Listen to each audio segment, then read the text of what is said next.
tiba-tiba keluar satu bentuk tubuh perempuan utuh ya, dari ujung rambut hingga ujung kaki. Nah itu pertama kalinya saya melihat tubuh perempuan. Dan menganggap bahwa yang namanya mimpi basah itu adalah sesuatu hal yang tidak normal, sesuatu hal yang sampai aku menganggap itu adalah sesuatu yang muncul dari setan. Soalnya aku ini agak ragu juga apakah benar Hasan itu udah benar-benar kalau hari ini kita diskusi ke prakteknya insaf gitu.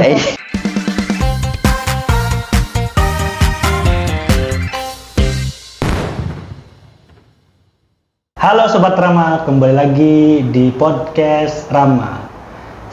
Kali ini kita akan berbincang ria bersama teman saya, Mas Ahmad Hasan Basri dan Mbak Asih. Nggak asing ya? Nggak asing ya? Nggak asing. Kita kedatangan tamu spesial Mas Hasan Basri.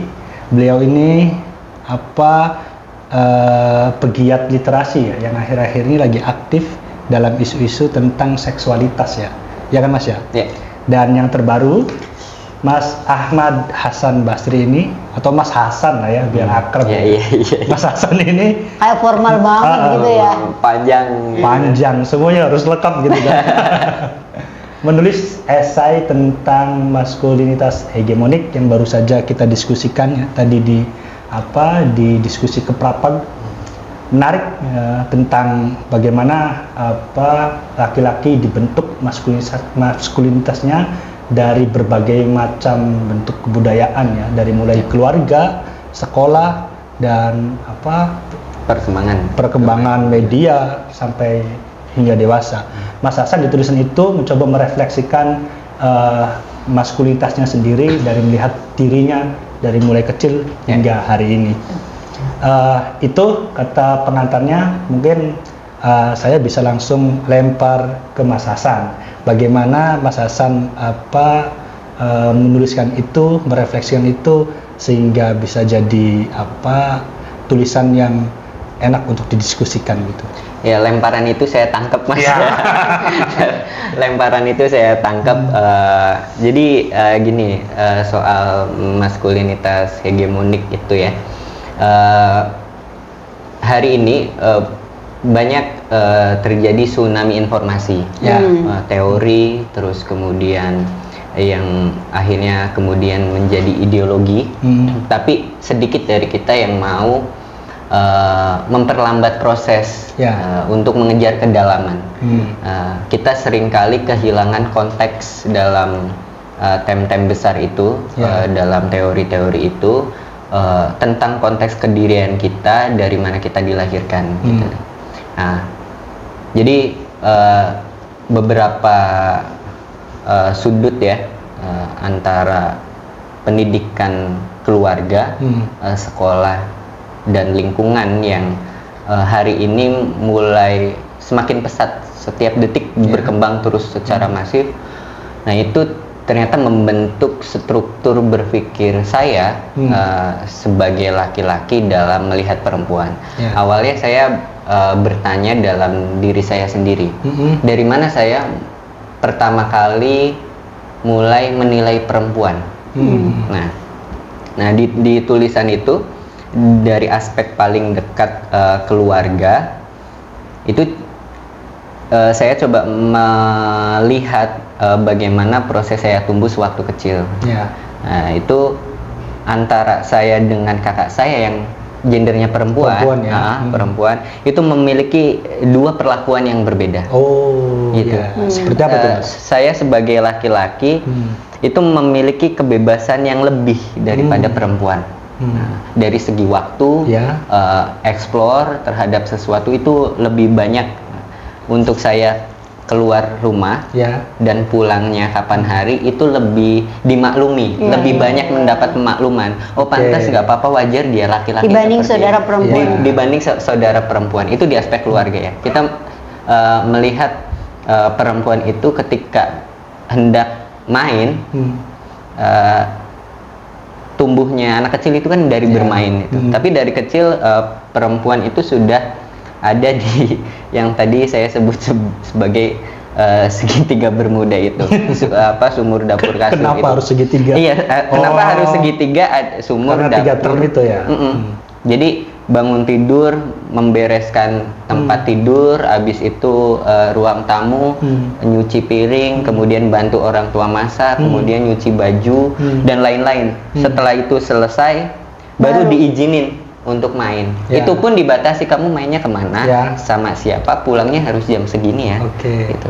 Nah itu tidak dialami oleh saya sebagai laki-laki. Nah di situ. Nah dari situ saya melihat bahwa ada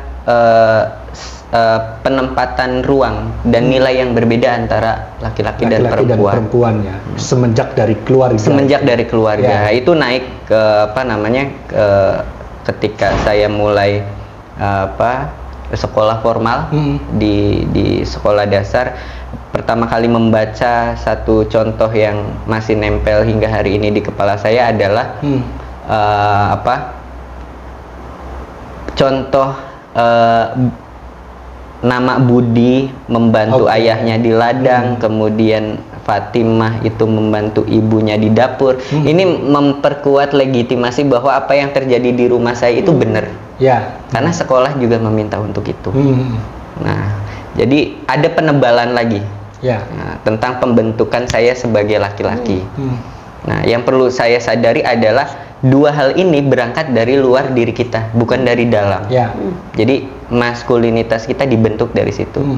Nah, aspek ketiga tentang tentang lingkungan, tentang kemajuan zaman.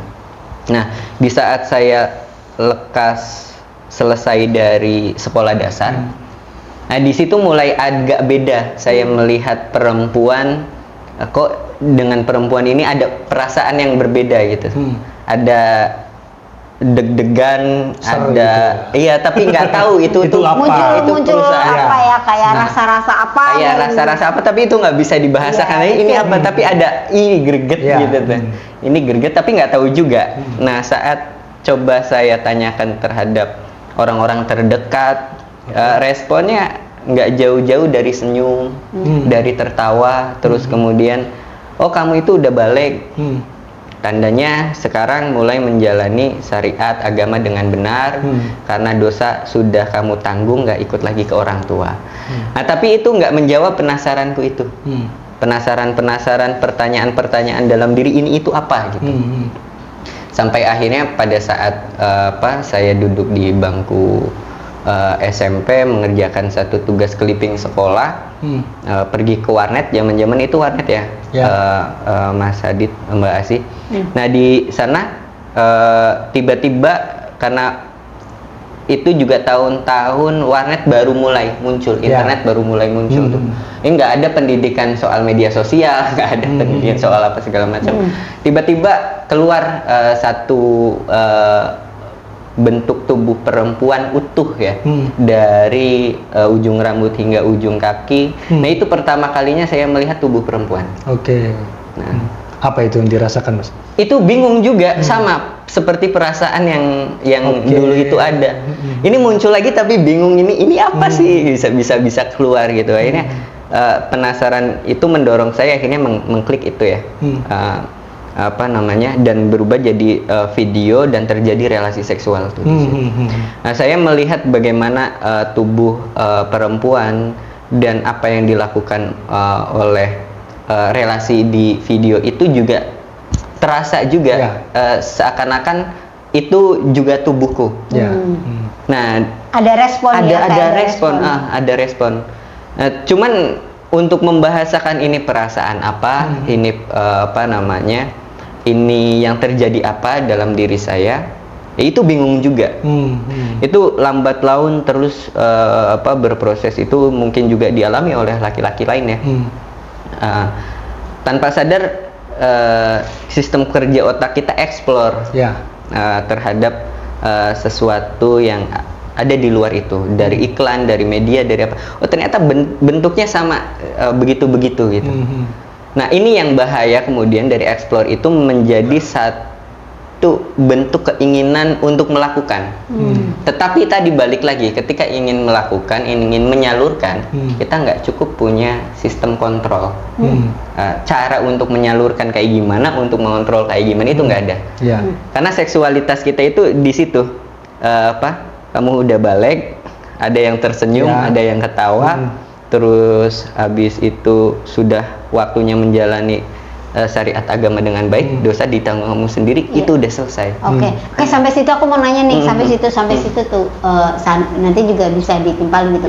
Kenapa misalnya kamu saat itu, atau ini juga sebagai laki-laki juga, kenapa kemudian apa sih ketika ada titik kebingungan gitu tuh, ini tuh apa gitu tuh, sempat nggak gitu tuh, nggak bertanya gitu tuh, kenapa sih gitu tuh, kenapa cuma dijawab senyum gitu tuh, atau apa gitu tuh, kenapa begitu gitu, sebenarnya ada apa, kenapa tidak boleh bertanya, atau kenapa jadi cuman hanya senyum, kenapa cuma dijawab balik gitu tuh, kalau menurut kalian nih gitu tuh, sebagai laki-laki gitu tuh, ada nggak respon-respon gitu tuh? Aku juga punya pengalaman seperti itu ya, waktu itu aku lebih ke arah pengalaman mimpi basah. Jadi saat aku menginjak SMP, saya mimpi basah. Tapi waktu itu aku nggak ngerti ini apa.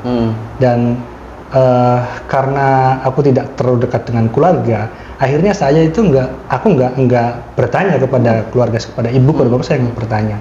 Dan khawatir juga itu hal yang jorok ya, hal yang dosa gitu kan. Lalu aku bertanya kepada ustadz ya, dan ustadz itu menjawabnya seperti yang tadi dikatakan Mas Hasan. Mimpi basah itu berarti pertanda kamu sudah balik, kamu sudah dikenai hukum, dan semenjak dari ini kamu harus mulai beribadah dan sebagainya, mengamalkan rutinitas peribadatan dalam agama Islam tanpa ada penjelasan yang lain. Penjelasannya mentok di situ, dan akhirnya saya hanya bisa mengikuti itu gitu. Dan saya anggap karena solusi atau jawaban yang diberikan adalah tentang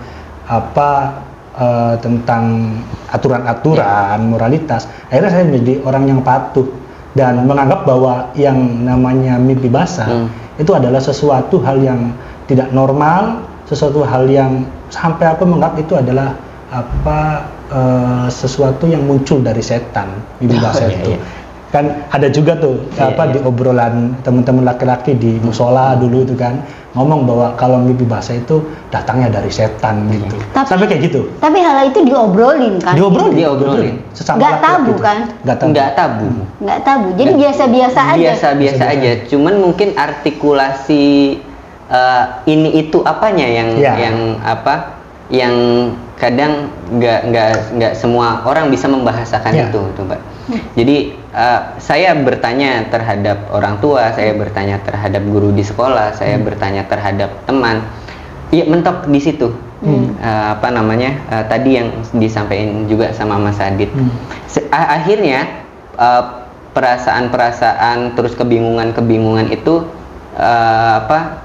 menggiring kita terhadap salah satunya tadi, misalkan ketika teknologi makin berkembang, salah satunya yang masif ditonton ya oleh laki-laki. Nah, itu di film kayak gitu. Nah, itu yang akhirnya mempertebal cara berpikir kita melihat perempuan, yaitu objek. Perempuan adalah objek atas kenikmatan saya sebagai laki-laki. Laki-laki memandang perempuan hanya sebagai objek ya. Karena dalam relasi itu juga nggak ada penolakan. Bahkan dalam scene-nya itu muka laki-laki itu jarang ditampilkan. Dalam konteks pernah kamu alami gitu itu. Jadi tangan kaki, penis itu. Tapi tubuh perempuan dari ujung sampai kaki, dari rambut itu full dieksplor. Ya, di situ. Setelah melihat referensi-referensi yang tidak bertanggung jawab seperti film syur kayak gitu, akhirnya laki-laki juga memandang bahwa sosok yang baik, bagus bagi perempuan tuh yang ada di film itu kan. Iya itu. Cantiknya referensinya ke sana. Cantiknya referensinya ke sana. Sampai di iklan, kemudian di brosur-brosur, terus bahkan orang mau daftar kerja, perempuan daftar kerja pun ketika bosnya laki-laki itu ada motif lari ke sana. Iya. Langsung ya gitu. Langsung, Jadi kayak mesti kayak apa ya, langsung set gitu di pikiran kita gitu, udah kayak udah nancep gitu. Udah Karena nancep. mungkin karena tadi ya, karena udah terkonstruk ya dari tadi gitu, dari apa pendidikan gitu, betul, budaya kan dari apa pengetahuan dari di sekolah gitu, di rumah gitu, bahkan di ruang-ruang maya yang juga sama gitu, seolah-olah bentuk begitu. Nah, kenapa kemudian gitu tuh, apakah kemudian ini juga akhirnya juga menguasai banyak kesadaran laki-laki di luar sana gitu tuh, soal bentukan ini gitu tuh? Aku belum bisa menjamin ini disadari betul oleh banyak laki-laki. Kalau kalian sendirilah gitu, kalian yang sudah bergelut gitu tuh. Saya sendiri. Soalnya aku ini agak ragu juga apakah benar Hasan itu udah benar-benar kalau hari ini kita diskusi ke Prapekte insaf gitu, atau tobat sambal gitu. Hari ini gue tobat sambal nih, punya kesadaran baru nih gitu. Atau Hadi juga gitu. Kadang-kadang pergelutan tentang pengetahuan ini tentang seksualitas itu kan kadang-kadang karena dianggap sebagai sesuatu yang menjijikan karena apa sih pandangan negatif gitu. Jadi ini aku meragukan gitu, apakah kemudian, tapi ya nggak apa-apa, ragu itu kan sebagai apa menjadi satu proses gitu. Kalian sendiri bagaimana memandang ini gitu? Kalau dari Mas Adit sendiri gimana barangkali? Kalau menurut aku apa yang namanya keinsafan itu, pertobatan itu mungkin ya, kalau bisa dibilang pertobatan. Ini itu juga sedang mengaku dosa gitu ya. Itu kan sangat fluktuasi ya, fluktuatif ya. Bisa naik, bisa turun, apalagi gempuran media di tangan kita yang dari HP itu kan sangat masif dibandingkan kita memikirkan tentang apa nilai-nilai baru laki-laki untuk apa memandang perempuan seutuhnya sebagai manusia gitu kan. Kita pagi-pagi buka HP aja itu kan iklan sudah banyak. Industri iklan kebanyakan dari ke situ. Ada industri motor tapi yang ditampilkan perempuan cantik gitu kan, yang dianggap cantik gitu kan, dengan body yang seperti itu. Itu terus menggempur. Jadi kalau secara batin ya saya memilih untuk bisa konsisten dalam gerakan-gerakan ini. Namun terkadang ya masih aja keprapak gitu kan, apalagi setiap hari itu kan di HP itu kan, setiap detik, setiap terus-terusan itu kan melekat di alam bawah sadar yang terkadang kita juga ketarik lagi ke situ, ketarik lagi ke situ. Tapi apa nilai-nilai baru ini setidaknya bisa menjadi acuan atau rem agar kita tidak terlalu menusuk dalam ke dunia yang seperti itu gitu kan, yang apa serba mengobjektifikasi perempuan, mengobjektifikasi tubuh perempuan, terus apa menganggap perempuan hanya sebagai apa pelampiasan nikmat, seks, kenikmatan laki-laki. Itu bisa untuk mengcounter itu sih. Aku sih masih di tahap itu, ini masih proses karena sampai sekarang saya masih hidup dan sampai sekarang itu semua masih ada di alam jagat kita hidup. Kalau jadi apa? Dari kita gini Mbak, pertobatannya ini Mbak. Ini kayak macam pertobatan ya. Kadang-kadang kan perlu kita perlu kita udar gitu. Aku bahasanya gini, proses berkesadaran. Itu yang perlu setiap hari dilakukan. Karena sebelum selesai aku baru selesai kuliah itu dulu terjebak pada teori-teori besar. Teori-teori besar. Ini bukan berarti teori besar gambaran. Bukan. Ya. Dulu gini, ketertinggalanku dalam belajar adalah mengkontekstualisasikan pengetahuan terhadap diri kita sendiri. Memahami arah pengetahuan gender ini kemana. Pengetahuan pemikirannya dari Buffon, Julia Kristeva ke filsuf-filsuf lainnya itu kayak gimana. Misal Judith Butler ngomongin gender trouble itu gimana. Nah ini aku nggak memahami arahnya kemana dan bagaimana teori ini kan selalu lahir dari konteks. Betul. Nah kita kehilangan konteks. Sehingga menghafalkan tokoh dari satu era ke era yang lain, tanpa paham konteks dan ruang. Karena kita kan hidup bukan di ruang dan konteks teori-teori itu hidup kan. Kita jauh di sini dan itu jauh di sana gitu kan. Nah, isai ini sebenarnya dalam rangka saya memberikan otokritik terhadap proses belajar saya. Jadi bagaimana mengkontekstualisasikan pengetahuan yang saya cercap itu menuju proses laku gitu. Nah, itu poinnya di situ. Aku sangat takut dalam hidup itu kehilangan minat dalam belajar. Nah, dalam prosesnya sedikit juga dari kita yang mau tadi memperlambat proses untuk mengejar kedalaman ini. Jadi nggak termakan pada permukaan jargon nilai. Yuk kita hentikan kekerasan seksual, terus kemudian kita ciptakan ruang aman dan lain-lain. Itu nggak bisa selagi pikirannya proses dirinya belum selesai. Proses dirinya belum selesai. Jadi dimanapun tempatnya pasti bisa itu terlihat dari jangankan tahun-tahun kemarin, seminggu ke belakang aja. Pelecehan kekerasan seksual itu nggak mengenal status, nggak mengenal jenis kelamin. Siapapun bisa menjadi orang yang mengalami dan nggak bisa didalili juga. Betul banget. Betul banget sih. Jadi kenapa saya bertanya tadi gitu, terus sejauh mana gitu proses keinsafan apa ini kan saya nggak ngerti istilahnya apa, tapi itu aja yang keluar gitu. Tapi ya itu penting bahwa segala hal gitu, apalagi soal maskulinitas, hegemoni maskulinitas yang memang sudah dikonstruksi sedemikian rupa dari tingkat dari di dalam rumah sampai di pendidikan bahkan di dunia maya yang memang butuh waktu yang lama gitu tuh, dan ini jadi proses bersama gitu tuh.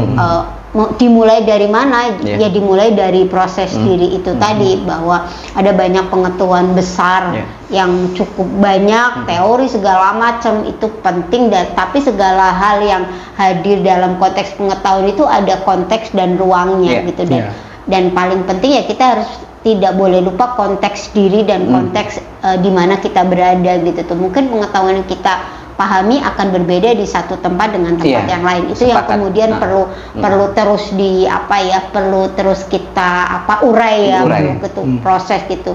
Tidak ada sesuatu yang statis, semuanya sangat dinamis, apalagi pengetahuan gitu. Termasuk maskulinitas ini juga bukan mungkin ya membelenggu laki-laki, juga membelenggu perempuan. Dua-duanya bisa juga bisa juga berada pada posisi yang dalam tirani maskulinitas dan juga mungkin tirani feminitas juga. Dua-duanya itu sangat. Tapi hari ini kan kita ngebahas soal tirani maskulinitas yang menghegemoni banyak sekali manusia di alam jagat raya ini gitu. Itu sih pentingnya hari ini kita ngobrol-ngobrol itu dari aku gitu. Kenapa aku gelisah gitu. Dan sebenarnya aku juga boleh ngomong juga, sebenarnya kekerasan mungkin nggak terjadi ya kalau si pelaku nggak melakukan atau si laki-laki nggak melakukan gitu tuh. Kenapa kadang-kadang itu muncul gitu tuh? Karena melakukan gitu, karena merasa punya kuasa, merasa punya privilege atau punya apa gitu. Kadang-kadang suka, ini kenapa sih gitu tuh, orang tiba-tiba lagi jalan dicemol payudaranya gitu tuh. Atau tiba-tiba dia jalan sambil nepok bokong temannya gitu tuh. Kenapa gitu loh? Aku suka gemes gitu. Gimana kita mau memiliki sensitivitas terhadap hal yang begitu ketika proses berkesadarannya ditinggalkan. Di situ tuh.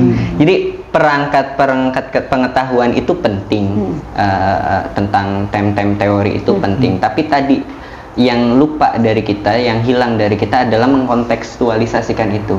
Bagaimana mengiris, jadi pisau-pisau itu mengiris diri kita, bukan kita yang ikut terhadap itu nggak mudah. Itu nggak. Apalagi misalnya ya maaf ya, mungkin nggak semua gitu. Apalagi misalnya yang misalnya laki-laki gitu tuh. Misalnya dengan segala mungkin privilege lah, bangunan keuntungan yang diberikan kepada nggak mudah banget kan, iya nggak sih gitu. Susah, itu sangat sulit. Sebagai laki-laki ya nggak sih, harus mengiris-ngiris diri sendiri, ego gitu tuh, apa segala macem gitu tuh. Apa yang kalian rasakan? Bener, itu sangat sulit dan butuh keberanian. Itu balik lagi meminimalisir kekerasan seksual ini mau berhenti di jargon atau mau masuk dalam laku hidup. Nah, ini pertaruhannya di situ. Ketika kita hanya berhenti pada kognitif, ya sah-sah aja itu sebagai tem-tem teori gitu. Tapi balik lagi, hari ini banyak narasi yang dimunculkan, banyak catatan tahunan dari lembaga yang mencatat pengalaman-pengalaman yang tidak pernah diinginkan oleh setiap orang tentang kekerasan dan pelecehan seksual, tapi itu terjadi. Nah, pertaruhannya tadi ini ketika ngeblow up, ini pertaruhan ruang hidupnya gimana, tali uang itu kan banyak banget gitu, proses pengejawantahan di situ. Makanya aku juga nggak merasa ini sebagai satu kebenaran mutlak. Ini hanya salah satu cara. Iya, bahwa satu sisi itu benar, salah satu itu benar, tapi ada banyak cara. Ada banyak cara lain dibebaskan dengan teman-teman gitu tuh.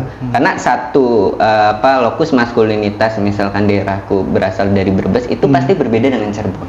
Cirebon berbeda dengan Majalengka. Satu daerah aja bisa beda-beda loh. Tiap blok beda-beda loh konteksnya.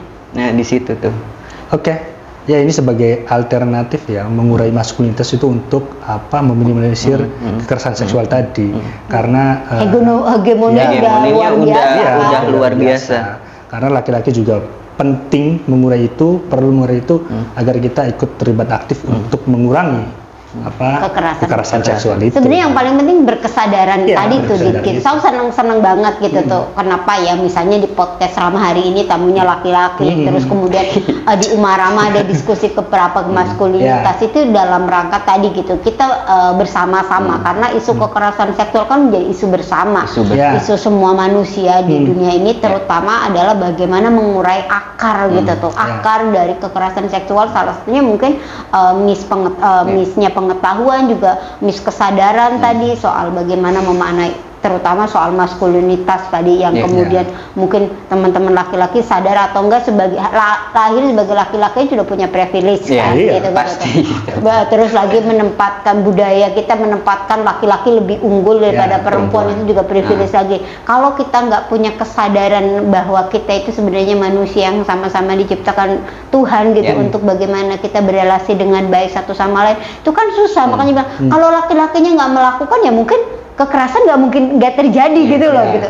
Ini kasar sesuatu yang terlihat sederhana tapi nggak sederhana karena tadi hegemoni maskulinitas itu besar.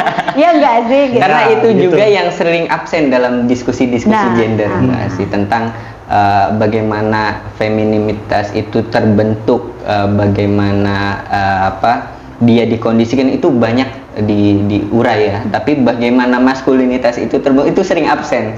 Nah, ini juga yang jadi otokritik buat kita semua gitu. Buat kita semua di situ. Jadi coba di tulisan ini aku ingin berangkat induktif. Gitu. Dari bawah ke atas gitu. Jadi TEM itu teori yang kita pahami, yang kita asik kelindan di situ, itu digunakan untuk mengkontekstualisasikan aja sebagai salah satu cara gitu tuh.